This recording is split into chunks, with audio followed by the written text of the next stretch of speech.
Anda masih bersama kami di Berita Kriminal Borgol.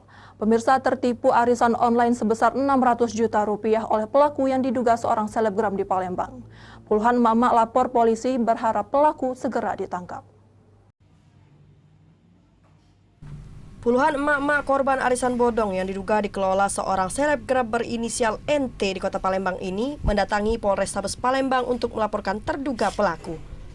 Menurut keterangan salah satu korban, mereka awalnya tertarik mengikuti arisan online melalui postingan Instagram di akun terlapor dengan modus mendapatkan uang 15 juta rupiah per bulan dan diketahui salah satu kuasa hukum. Awalnya arisan berjalan lancar dan beberapa korban pernah mendapatkan uang arisan yang dijanjikan. Namun di ujung tahun 2022, para korban tidak pernah lagi mendapatkan uang arisan seperti yang dijanjikan hingga mereka mengalami kerugian mencapai 600 juta rupiah. Selain korban dari Palembang, korban juga ada yang berasal dari luar negeri.